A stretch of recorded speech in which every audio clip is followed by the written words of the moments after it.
Phone in తీసుకొని మళ్ళీ మీ రియాక్షన్కి వస్తాను వి ప్రకాష్ గారు. ఓకేనా? మత్స్యనాచారి గారు బీఆర్ఎస్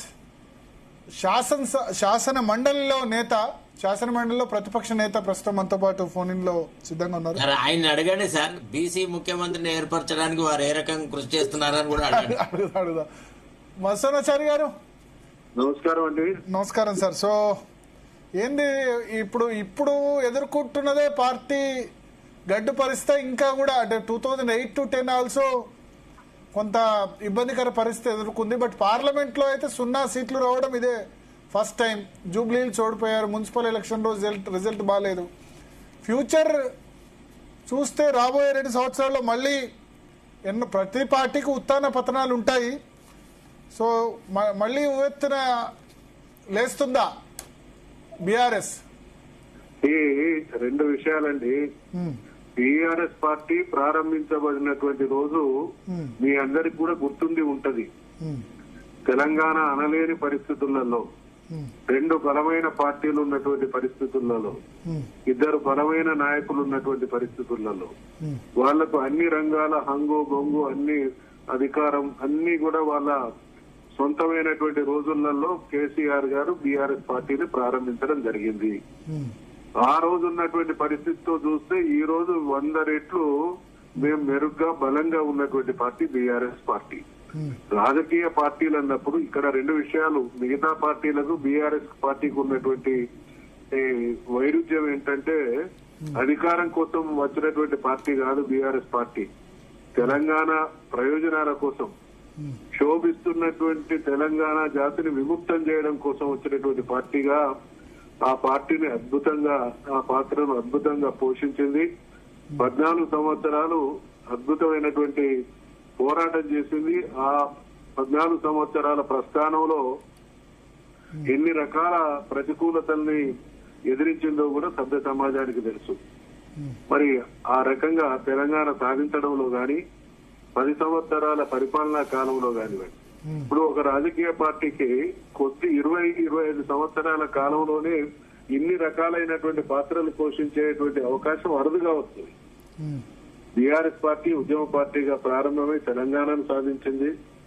సాధించినటువంటి తెలంగాణ ప్రజలు విశ్వసించే అధికారాన్ని అప్పగిస్తే 10 సంవత్సరాల కాలం పాటు అద్భుతమైనటువంటి పరిపాలన అందించి దేశానికి ఒక దిక్సూచిగా నిలిచింది. ఈ రోజు 2.5 సంవత్సరాల క్రితం కాంగ్రెస్ పార్టీ గతంలో గాని ఇప్పుడు గాని ఎప్పుడు ప్రజల పట్ల, తెలంగాణ జాతి పట్ల ఒక వంచన, ఒక వివక్ష, ఆ రోజు దుర్మార్గం అదే రకంగా కొనసాగింది. ఈ రోజు కూడా అదే రకంగా కొనసాగుతా ఉన్నది. ప్రతిపక్షంగా మా పాత్ర పోషిస్తాం. కేసీఆర్ గారు అనేక సందర్భాల్లో ఒక మాట చెప్పినటువంటి విషయాన్ని ఈ సందర్భంగా గుర్తు చేస్తా ఉన్నాం. రాజకీయాల్లో ఉన్నప్పుడు అధికారం శాశ్వతం కాదు, అధికారం కోసమే రాజకీయం అయితే అటువంటి వాళ్ళు అబాసు పాలవుతారు. ఏ పాత్ర ఏ రకంగా వచ్చినా నిర్వహించాల్సినటువంటి పాత్రకు న్యాయం చేయడమే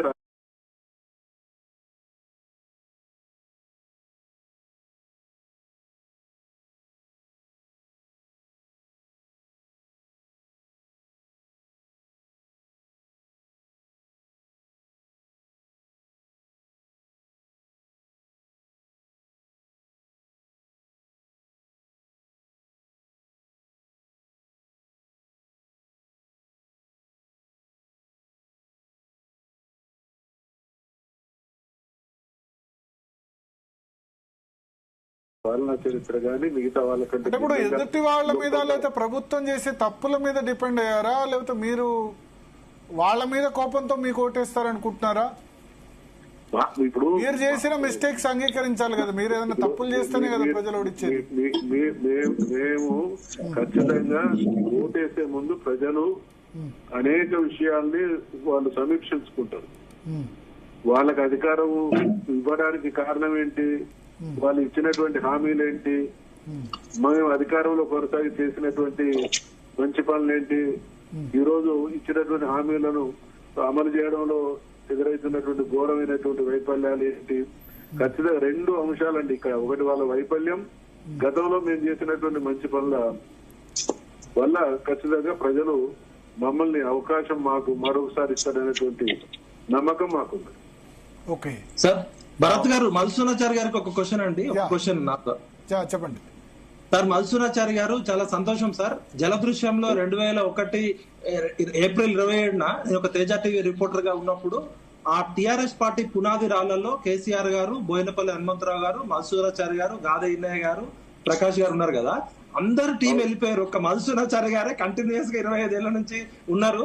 మా బీసీ వర్గాల నుంచి అక్కడ ఉన్నారు. చాలా సంతోషం. ఎందుకంటే పునాది రాళ్ళు అన్ని కూడా కేసీఆర్ కి దూరంగా వెళ్ళిపోయినాయి. ఒక మధుసూనాచారి గారే ఉన్నారు కంటిన్యూస్ గా. దానికి సంతోషం చెప్తూ, సార్ నేను విమర్శ కోసం కాదు, నా క్లారిటీ కోసం అడుగుతున్నా. మధుసూనాచారి గారు అంతా కూడా మా నాయకుడు, మా బాహుబలి అంటాడు.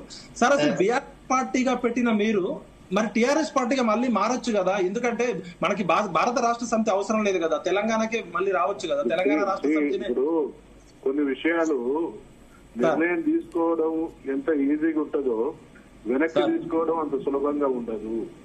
చూడాలి ఏం జరుగుతుందో. ఎందుకంటే మొన్న కేసీఆర్ గారు కూడా off the record media chit chat లో అన్నారు, మేము మళ్ళీ పునరాలోచిస్తున్నామని. అంటే తెలంగాణ అనే పదం మీ నుంచి దూరం పోవడంతో ప్రజలు కూడా దూరం అయినట్టు.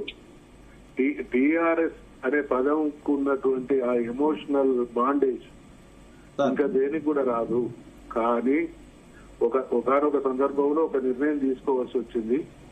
సరే, తీసుకున్నటువంటి నిర్ణయం పర్యవసానాలు ఏ రకంగా ఉన్నాయి, మళ్ళీ అదైతే ఎట్లుంటది అనేది ఒక చర్చ జరుగుతున్నది. కానీ సాంకేతికంగా అది ఎట్లుంటది అనేది కూడా చూడాలి. శరత్ గారు ఒక క్వశ్చన్ అడిగారు. బీసీ వాదం పరిస్థితి ఉందని ఏమని అది